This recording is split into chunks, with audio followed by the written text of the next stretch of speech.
Hello everyone and welcome back to another episode here on the Hermitcraft Amplified server. As always, if you've been enjoying the series and these videos, please do leave a like on these ones. The support is appreciated. Just thought I'd mention that at the beginning of this video. Nice to do that from time to time. So thank you for all of the support. Absolutely love playing here on Hermitcraft and you guys are always enjoying it, which is fantastic. And actually, why am I walking over there? And this episode we're going to continue working with the villager breeder. However, they're not breeding, which is kind of worrying. I've been giving them all sorts of different food, and nothing is happening. They're just bobbing up and down and looking at each other. So, I think I've made a mistake with the way that I've set this up. I'm going to do some research, and we're going to get this thing to work. I know we can do it. But before we start on that, I do actually want to start work on the crop farm, which is going to provide us with the wheat, the bread, the carrots, and potatoes that we can give to these guys to breed. And you know what would be a really good idea? I should go over to Spawn and check out how Tango did his and see if I can find the difference between the two designs, because Tango has a working one over at Spawn, of course. That's a good idea. Definitely going to do that. I've been digging out a little bit. I had just a tiny bit of time to hop on and dig out these areas. And I did say that I wanted to put the crop farm over on this side, the micro farm, the one that uses bone meal. That makes sense because, you know, you go back and forth between the two. However, then I thought, actually, over here's good because we could automate the process of bringing bones and bone meal down to this part of the farm. So above there somewhere is going to be the chest that has bones and bone meal in. So if we go over here to our master storage system, you can see it's just this one right here. This is bones, and we've got a ridiculous amount of it. And then the one to the side, I think these two are just for me to put my items in. The top two are for bone meal to be filtered out. So what we could potentially do behind there is create some sort of filter system, or more likely I think what I'm going to do is bring the bones down to the area below and then craft them into bone meal when they're down there. That sounds like a good idea. And yeah, whenever the machine runs out, you've got all the bone meal next to you, which is really cool. By the way, we don't actually have a farm for bones yet in this area. I've just managed to accumulate huge amounts of this. I don't really know how or where I got it all from.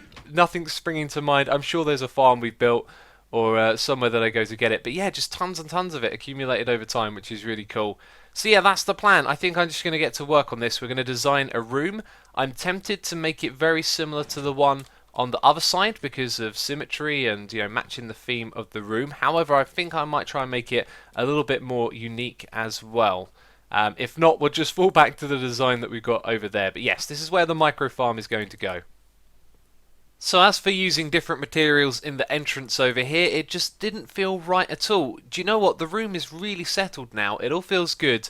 And the way we did that room over there is just perfect for what we're going for. So I decided to keep most of that the same. And then I threw down some spruce in the middle, which kind of works because we've got spruce over here as well.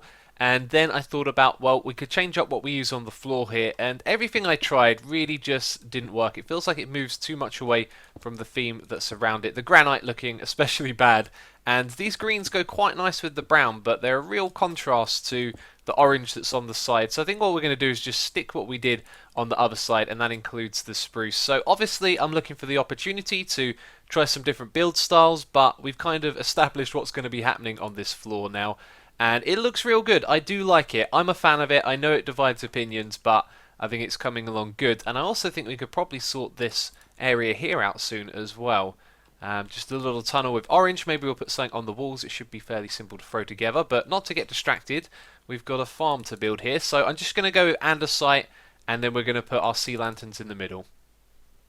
Do you know what? This room is going to look pretty cool when it's done. I've been thinking that sticking to the same theme is actually going to be alright, because each room's going to have something different in, and that will make it unique, if you know what I mean.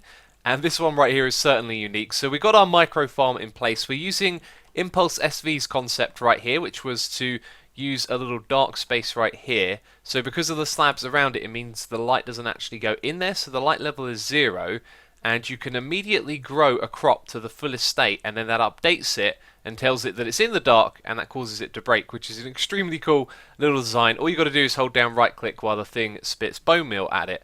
Now in his design he used 3 dispensers, and then I realised you could also put a 4th one on top, which probably wouldn't make any difference overall. And then after trying to decide how I wanted it to fit into this room, it kind of made sense to actually make it go in the corner like this, as opposed to being like flat and you face it like this, which is really cool because by putting a dispenser up above we get 3 in there, which is probably the minimum amount that you need. So if we go around the back here, the wiring is very simple. Underneath this block we've got our water to hydrate the soil in front of it, which hasn't been tilled yet.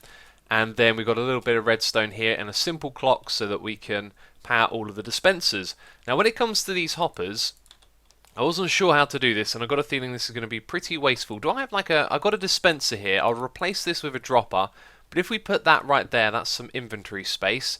We can save ourselves a hopper and then point them around like this. Now when this one comes over here like that, it's not going to evenly distribute the items into the dispensers, but when you leave it, when this is your master input, that's one input and it gets divided up into each of the different dispensers. So all three of them can get bone meal through one input, which is really cool, and it doesn't really use up a lot of space either, so I'm really happy with how that's turned out actually.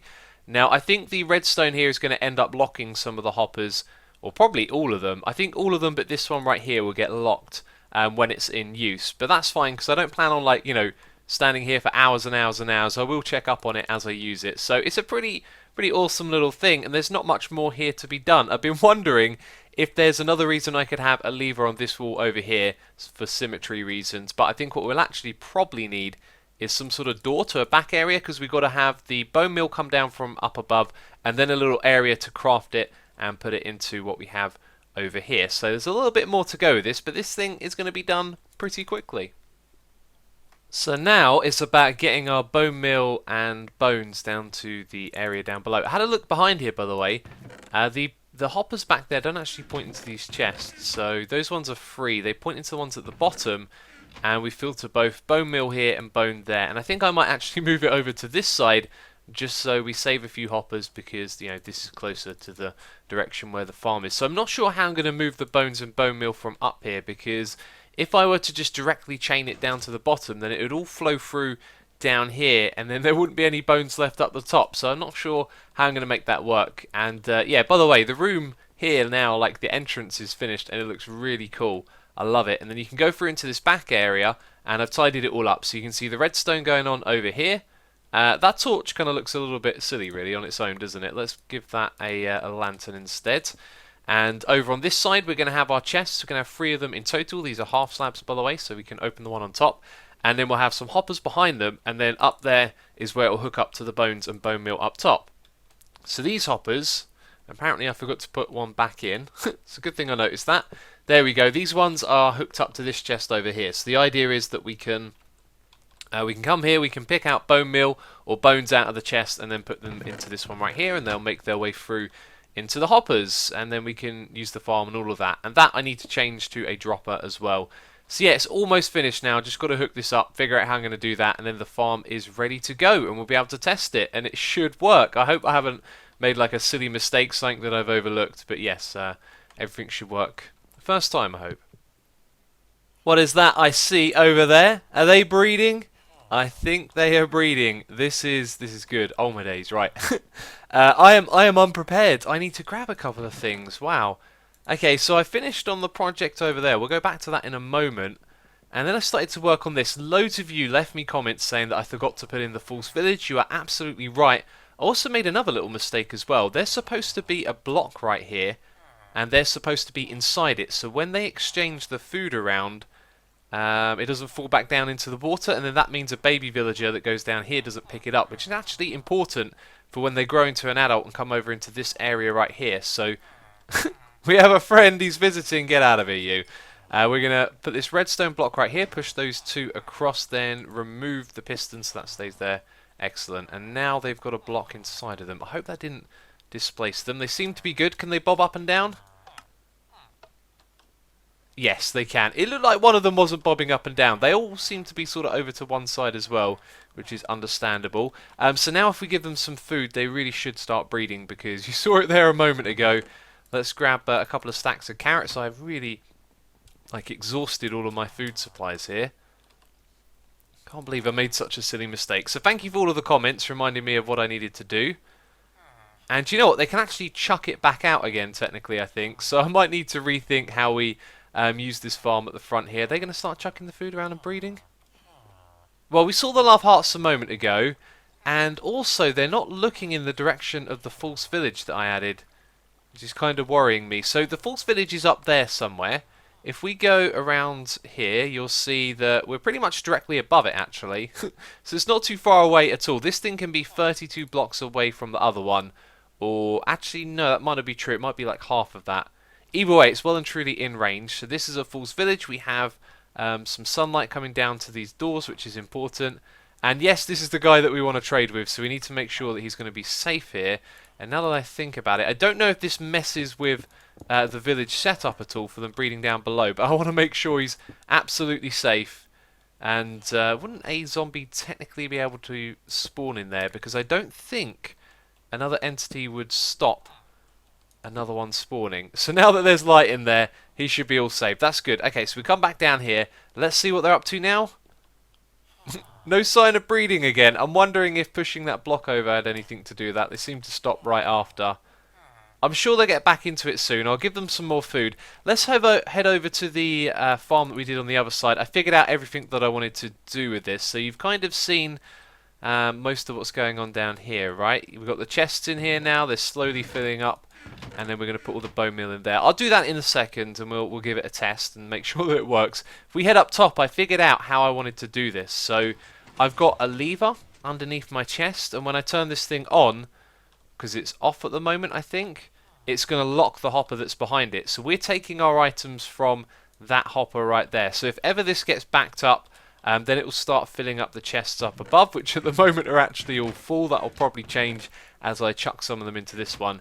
Anyway, so that's locking the hopper behind it. If we leave it like that, it means items that get filtered in just go straight down to the area below, which I think is what I'm going to do now since we actually have bones in here. So if ever we run out, then we turn that on and save them up here. So I'm happy with that system. There's basically a little chain of hoppers that go down below. So now what we're going to do is fill up that chest and give this thing a little test run and see if it works. So this thing is filled to the brim with bone meal and is ready to go. Let's hit the switch. I pray this works. Let's hold down. Oh, I lost. No, I got to stand closer to it, of course. And there we go. It is actually working, isn't it? I thought for a second there it wasn't. That's probably really loud. That appears to work. Let's do it with the carrots as well. Yeah, we've successfully built that. That's awesome. Okay, so we got our wheat, we got our carrots. That's good. We can make bread. We can do all of that. If we come around here, I just want to see. Actually, I should have stayed around the front. What the state of the bone meal was like. Oh, it's filled up already, has it? Oh, wow, it can fill up while we're using it? For real? I did not expect that. These droppers are all locked, I thought. Oh, wait, sorry, dispensers. If they're locked, it has to be the hoppers pointing into them that are locked, perhaps. Forget how that works. Wow, I am really surprised that that fills up automatically. Okay, so they're getting powered, that means they're locked. Or maybe in between each time they're locked, it has a moment there to take the bone meal back in. Well, that's just fantastic. That's better than I thought it was going to be. So that's really great. You can stand here and use this for all of the bone meal in the system.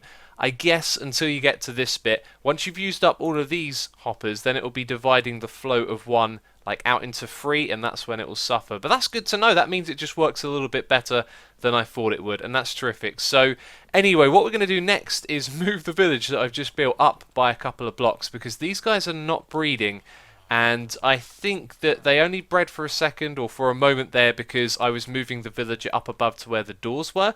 This thing, I sort of double checked it, triple checked it. I think it has to be 2 blocks higher, and then it's in the correct spot. The guy looks so odd standing behind there. So we've got plenty of room here. I can remove this row of dirt as well. So we're going to push this thing up by 2 blocks and then pray that it works.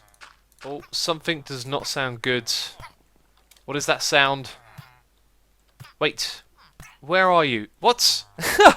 I've got a feeling that that baby villager came inside of the fence gate. Yeah. Where we push that block across, we've sort of offset them and they're not in the middle. I think I might need to rethink this a little bit. Maybe push it down from above. Let's break that one for now.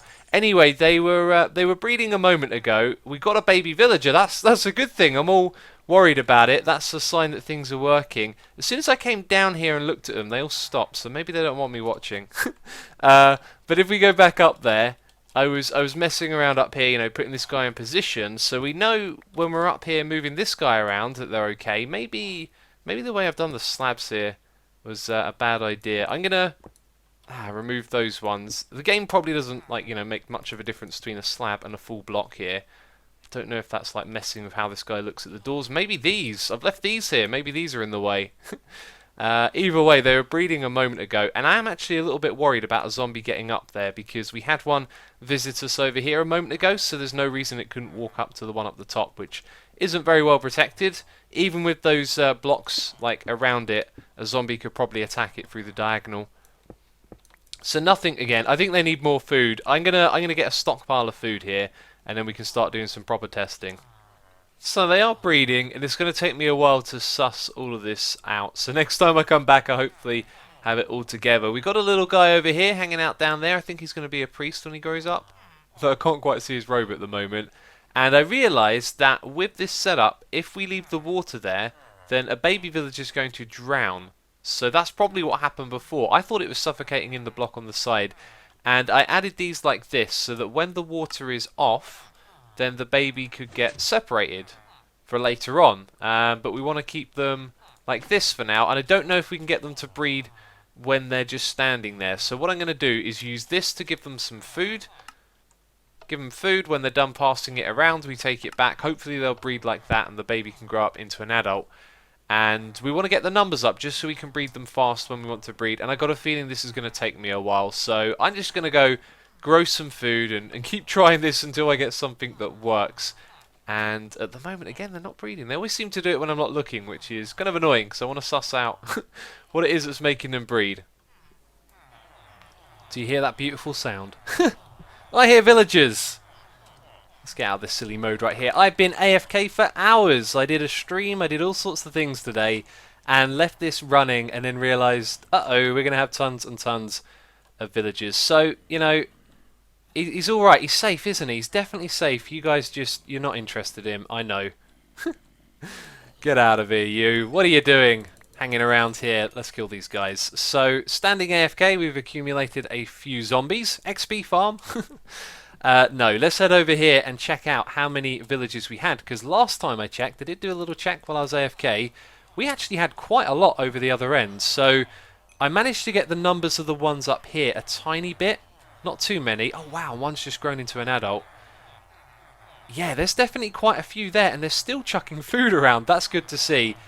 And that is a lot of these guys. And I see librarians by the boatload. Oh, I'm excited. The next step for us now is going to be really awesome. We can start getting these guys into a little room and finding out what traits they have. Is that? Oh my days. Oh my days. Almost blew up the base, or part of it. Crazy stuff. I just saw a little bit of green, and I don't know how that guy got there. He must have spawned somewhere. And where exactly that would be, to wander into that place, I don't know. Kind of worrying, really, if you think about it. Zombies or whatever shouldn't be able to spawn around here. So the creepers spawned somewhere and managed to get over here. Doesn't actually make sense how it got there. Maybe it spawned somewhere else and wandered all the way around the back here. I don't know. But the fact that it was standing either side of the rails probably means... Oh, no, that's right. Probably means that that it wandered there and then got stuck. Yep, have some more food, guys. You're doing a terrific job. Look at this. We are going to get trades galore. I cannot wait. Enough babbling on from me. Yeah, let's do a cut and get to the next stage here. So I've devised a crude and temporary way of sorting out these villagers. By the way, I'm going to do away with these pistons and put signs in there because this little group right here seemed to do just fine. And if we put down a minecart right there, we pick one up, it goes around the corner. And if it's not the right type, then sorry guy, we'll see you later. I know it's cruel, but it's just a game as well. So, see you later guy. Takes a while. There we go. And then we can try it again. So hopefully this time we get ourselves a librarian. We didn't. If we get a librarian, we're simply going to push it all the way down here. So, see you later. And then I'm putting the librarians in this area. Now, as you can see, I've raised up the cobblestone floor a little bit. I put in a barrier here to stop the zombies getting in. It's all been lit up. I put our current librarians into the walls here. The plan is in the next episode to design this room that we're going to put them in. I'm not really sure what I'm going to do yet. And so we'll just start trading with them right now around this back area. But I do want to show you the redstone that I've done as well. It took me a while to figure this out. It might also be a little bit tricky to show you Yeah, because there's all sorts of blocks we've got to jump over, and then I don't think there's enough room. So over there is, yeah, the block of redstone that gets moved by a piston. So basically I've set it up so that our roof will be at this height right here. As you can see, it's sort of parallel to the floor. It's sort of in line with the bookshelves like that. So those blocks have redstone on top of them. We can change that to a different block type. And at the moment they're getting powered and transferring the signal up and across, and then the repeaters point into the block. Now the reason we use repeaters at the top is so we can time the delay. That needs a little bit more delay as the signal needs to come down here. And you can see these ones have 1 tick, those have 2. Basically it means they all activate at the same time. So we push that out, and yeah, then we get that short moment to walk through, and we can power it from either side as well. And I just want to watch that one more time. It is all exact, it's all on the same timing, and that's the way that we'll open our rooms. So I did think about, perhaps having inputs from multiple places, but it just makes everything complicated. So that's how we're going to get into the room.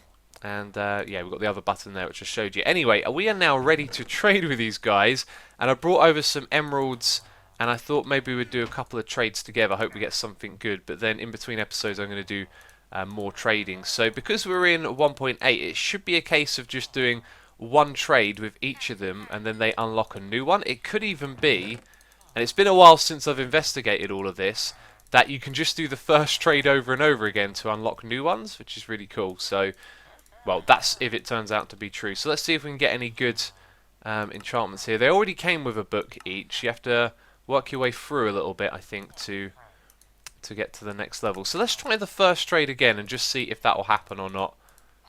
So will you refresh your trades, or do I have to do one of the other trades? I definitely have to do one of the other trades by the looks of it. So we'll take a bookshelf for 3 emeralds. Not very cheap, but we just want to unlock more trades.